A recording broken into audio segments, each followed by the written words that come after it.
লবণের ক্ষীর কেউ কি কখনো খেয়েছেন? এটা আমাদের এলাকায় কিন্তু অনেক বেশি জনপ্রিয় একটি খাবার। এই ক্ষীরটা মানে অনেক জায়গায় কিন্তু জাউ ভাত বলে। তবে কাঁঠালের সিজনটাতে এই লবণের ক্ষীরটা আমাদের এলাকায় অনেক বেশি রান্না করা হয়। তো আতপ চাল দিয়ে কিন্তু রান্না করা হয়, কোনো ঝামেলা নেই, শুধু লবণ দিয়ে কিন্তু একটু বেশি পানি দিয়ে রান্না করলে হয়ে যায়। তো কাঁঠাল দিয়ে এই ক্ষীরটা আসলে এই সিজনটাতে মিস করলে একটু খুঁতখুত করে আর কি। যাই হোক, এলাকার খাবার বলে কথা। তো ছেলেকে আবার একটু নিয়ে আসছিলাম স্কুল থেকে, তারপরে আবার রান্না বান্না করছি। আপনাদের সাথে একটু শেয়ার করব আজকে যে মুরগির গিলা, কলিজা, পা, মাথা এগুলোই রান্না করব। এই কলিজাগুলো আমি কিন্তু সিদ্ধ করে নিয়েছিলাম, ময়লাগুলো পরিষ্কার করে নিয়েছিলাম। এগুলো ভুনা ভুনা করে রান্না করলে কিন্তু ভালোই লাগে, ম্যাক্সিমাম মানুষই কিন্তু পছন্দ করে।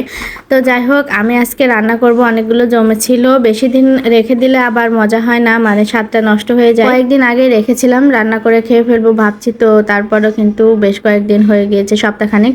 এখন রান্নাটা বসিয়ে দিয়েছি।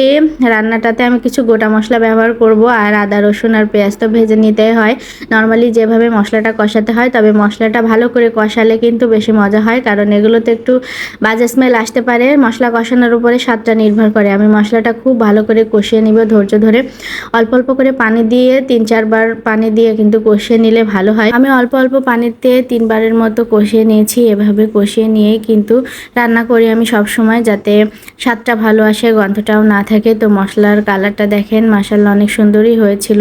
মশলা কিন্তু এভাবে একটু হালকা আঁচে কষিয়ে নিয়েছিলাম। মশলাটা ভাজা ভাজা হয়ে গেলেই কিন্তু আমি মাংস দেবো। কোনো কিছুই আসলে ভালো লাগতেছে না, রান্না বান্না, খাওয়া দাওয়া, কোনো কিছু মনের মধ্যে মনে হচ্ছে কি যেন একটা হারিয়ে যাচ্ছে, শেষ হয়ে যাচ্ছে, খুবই কষ্ট লাগতেছে।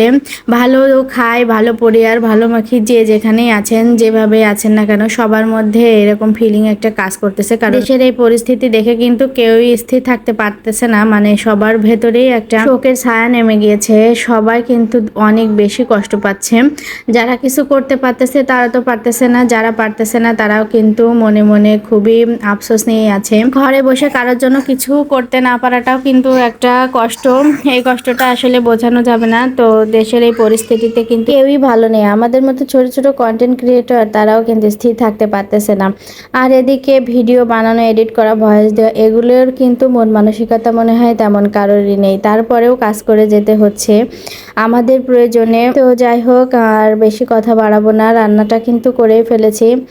আর এদিকে মাছ ভুনা করব। মাছটা আমি ভালো করে ভেজে নিয়েছিলাম, তারপরে কিন্তু বাটা মশলা দিয়ে ভুনা করব। এভাবে কিন্তু কাঁচা মশলায় ভুনা করলে ভালোই লাগে, কম মশলা আর কি। কাঁচা মরিচ এখানে কিন্তু কালারটা আসবে না বেশি, মানে এভাবে রান্না করা হয়। এভাবে রান্না করলেও কিন্তু খুবই মজা হয়। সরিষা বাটা দিয়ে এই ঝোলটা আমি অনেক বেশিই করি। আর এটা হচ্ছে তেলাপিয়া মাছ দিয়ে করলে আমার কাছে বেশি ভালো লাগে। মাছের পরিমাণটা একটু বেশি নিয়েছিলাম। আজকে আমার নানি আসবে বলছিল, তো এই কারণে একটু মাছটা ভুনা করলাম। আর এই যে এটা কাঁঠালের বিচি ভর্তা খালা করে দিয়ে গিয়েছিল। দুপুরের আয়োজনে এগুলোই করেছিলাম। তো সবাই ভালো থাকবেন, আমাদের জন্য দোয়া রাখবেন। আল্লাহ হাফেজ।